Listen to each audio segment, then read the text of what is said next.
Oh man, that's not good.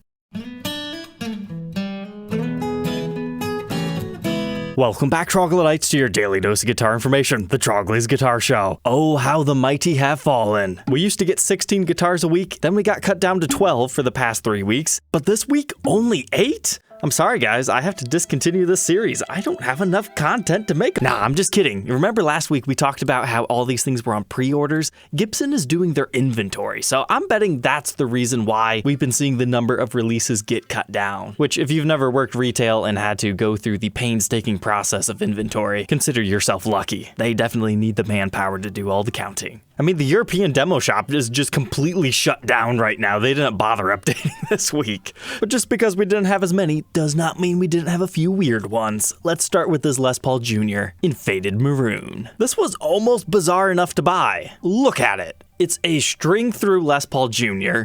It doesn't have a neck pickup. It doesn't have a bridge pickup. It has a middle pickup. We talked about the Les Paul Rhythm guitar over here. That was a Music Zoo exclusive, and it's such a popular guitar, it's still sitting in my reverb shop.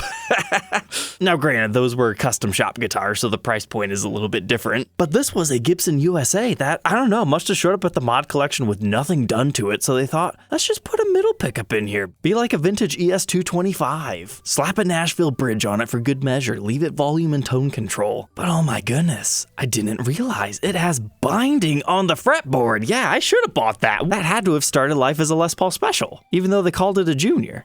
But yet our headstock doesn't have the Gibson Mother of Pearl logo, and they modified it with one of the old world Gibson ones, and that nearly looks like real Mother of Pearl tuner tips, but it's probably Pearloid. Of course, you got a brass truss rod cover.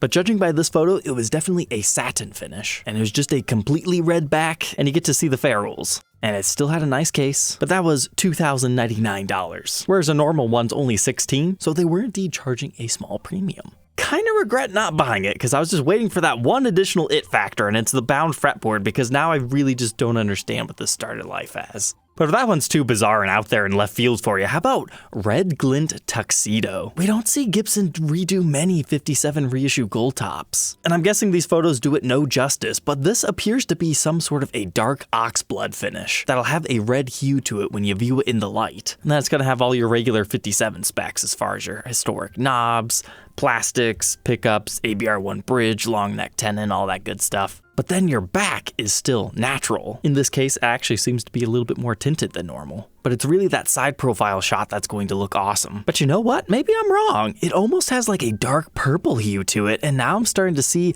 light red sparkle flakes within it. Okay, so maybe it was just oxblood mixed with red flakes. Wow, that is interesting. Then we still get our custom shop lift-in case. All things considered, not too bad for a custom color R7. Or at least I thought, wow, that's still available. I just don't think people can see how cool that is. But next up, if green is your thing, how about another Zesty green gloss? This is a Lefty 60 standard, and honestly, it looks just like the old Iguana burst. That is a perfect recreation of that, outside of maybe getting a little bit too into perimeter burst territory there, whereas it's teardrop over there. I don't know, that has a certain vibe to it. The gold plays well with the binding color. Then it's got a natural satin back and sides. Next up, we have the return of Tealtallic, but this time souping up a Les Paul Classic. Yeah, the Les Paul Classic, that's another lineup that needs some new colors in my opinion. Do you think they should bring the Pelham Blue onto it? I could see that happening for a year, that looks good. Interesting pickup choice, Burstbucker 1 in the neck and a DC high gain humbucker in the bridge. Ooh, complete refinish.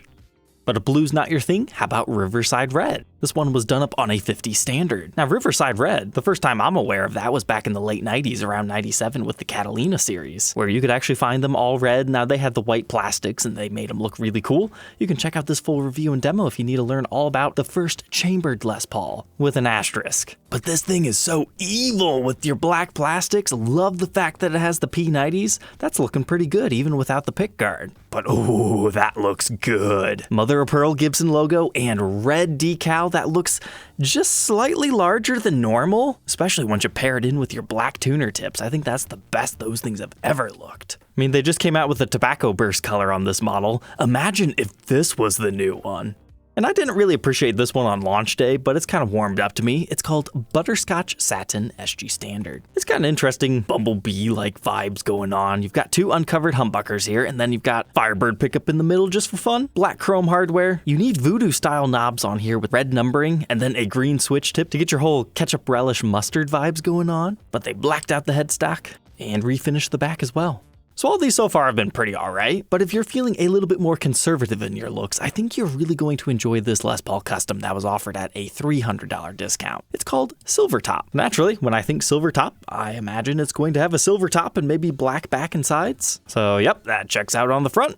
Checks out on the back. That's an interesting combination because your side profile shot's gonna look great. But this is a really nice silver finish. It's not quite over the top and in your face. It's subtle. But other than that, it's just pretty basic.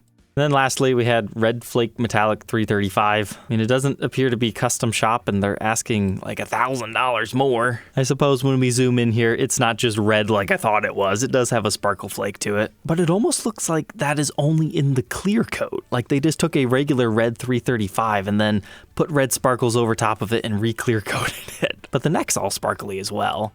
Just like I thought, that is there. It's kind of like the L6 Midnight Special that we talked about in this episode. It's basically just a glitter coat. So perhaps they've been watching my show and got an idea from their back catalog. You know, that's actually a really interesting piece because you don't see enough wood grain in combination with sparkles. So yeah, unfortunately, that's all we got this week. Hopefully we at least go back to 12. Maybe here's hoping to 16 in another week or two, but only time will tell. But the demo shop is going to round things out for us tonight. And we're going to kick things off here with this Les Paul Special. It's $1,800, but for some reason, this feels illegal. You shouldn't have a TV yellow special with a clear pick guard and clear knobs. It just looks wrong.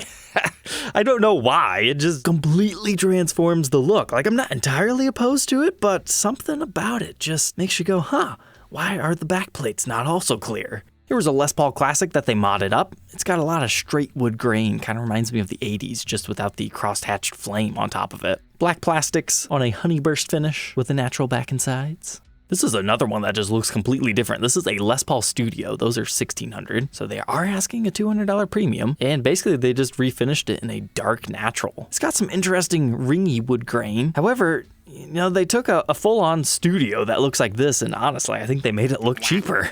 But you've got the aged hardware if that's your style. They did the refinish all over, gave it pearloid back plates for some reason, and spiced it up a little bit with your old-timey Gibson logo. But you got triple 20s and then a 22.9 with a little bit of flamed mahogany going on here. This one I wanted to bring up because we talked about it last week, how there's one of these in almost every single update. Here we go again, $4,500. I mean, if you're gonna buy one of these Access Customs, I highly suggest getting one out of the demo shop. You're gonna save $1,000. It's gonna be available much sooner, and all you have to live with is mod or demo on the back of the headstock. That's not too bad of a trade-off. Here's TV yellow done up the normal way. However, you don't find the double cuts every day in the demo shop. And with less content, obviously, I have to cut less.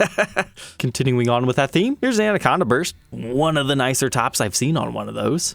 And you can get it at a discount, but otherwise not necessarily too crazily special. There was also a Flying V Custom if you were in the market for one of them. An SG Standard 61, which made me go, wait a minute. Since when do we have black SG Standard 61s? It's not the version with the Vibrola. So then I started thinking, does Gibson.com have that as an exclusive? And yes, that is there if you're interested. These are now $2,000 brand new. That is a model that recently went up on April 1st in the Gibson price increases. So you can get one in the demo shop for $400 less than retail. There was also a Gibson.com exclusive 345. You can check out this episode if you need to learn more about what makes a 345 different from a 335 or a 355 for that matter. This 70s Deluxe has a really interesting hypnotic top. I love it. It seems to just spin and swirl and encapsulate you even past the two-piece top. Got like some ESP waves going on here. That's a cool top for one of these if you're going to get one. That's always my personal criteria. I want the guitar to be unique. I want it to inspire me to pick it up. And occasionally I get some comments saying, hey, it doesn't matter what a guitar looks like, it's all about the tone.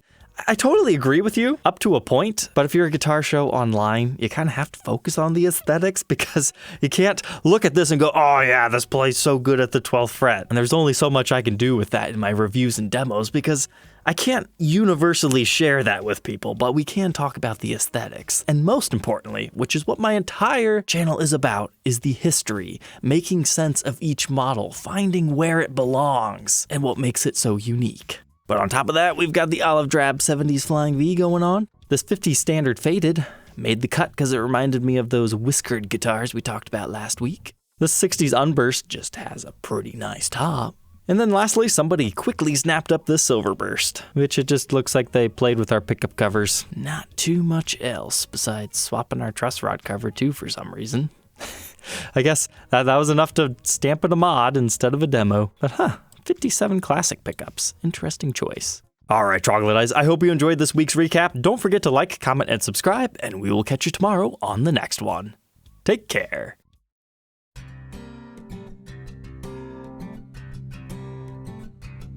If you enjoyed tonight's episode, consider subscribing. I post videos like this every day. And you might even enjoy this next one.